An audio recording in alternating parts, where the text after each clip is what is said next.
در زمانهای گذشته آب آشامیدنی مورد نیاز انسانها مستقیما از طبیعت تأمین می‌شد، مانند آب چاه، رودخانه، چشمه‌ها و غیره. دسترسی به آب هرچند سخت‌تر از الان بود، اما این آب طبیعی و عاری از مواد شیمیایی مضر بود. با رشد جمعیت و توسعه شهرها، آب مورد نیاز مردم از طریق شبکه لوله‌کشی تأمین شد، ولی گسترش صنعت‌های مختلف باعث آلوده شدن آبها و محیط زیست شد.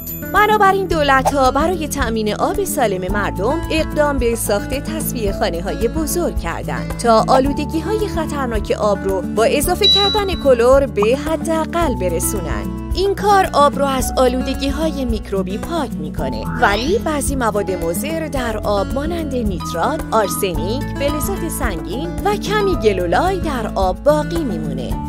به همین خاطر کسایی که از این موضوع آگاهند برای تأمین آب آشامیدنی سالم ترجیح میدن که از دستگاه‌های تصفیه آب خانگی استفاده کنند. این دستگاه‌ها با مکانیزم خاصی که در تصفیه آب داره بهترین راه برای تبدیل آب لوله‌کشی به آب مناسب برای نوشیدنه.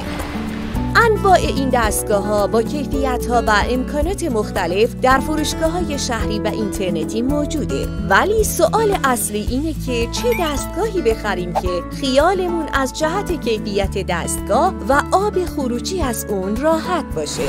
ما به شما دستگاه‌های تصفیه آب اومسا رو پیشنهاد می‌کنیم. این دستگاه‌ها بر پایه تکنولوژی RO یا اسموز معکوس یا آب شیرین کن طراحی شده که سنگینی یا همون TDS و سختی آب رو به مقداری که برای بدن هیچ گونه ضرری نداشته باشه تنظیم میکنه. همچنین با حذف ذرات معلق، گازهای شیمیایی و مواد مضر در آب، در نهایت آبی بسیار گوارا و سالم رو برای نوشیدن شما آماده میکنه.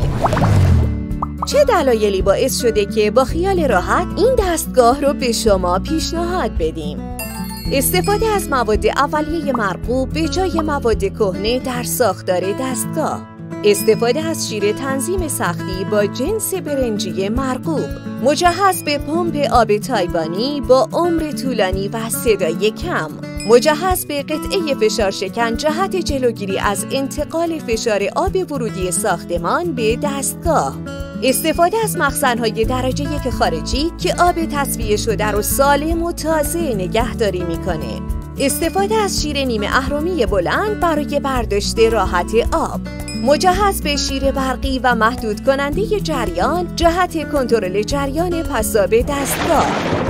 در پایان اینو هم بدونید که تمام دستگاه‌های تصفیه آب اومسا دارای 18 ماه گارانتی و 15 سال خدمات پس از فروش هستند که در طول دوره گارانتی در صورت بروز اشکال برای دستگاه مصرف کننده نیازی نیست که هزینه‌ای بابت قطعه تعویض شده پرداخت کنه. اومسا، سرچشمه آب گوارا.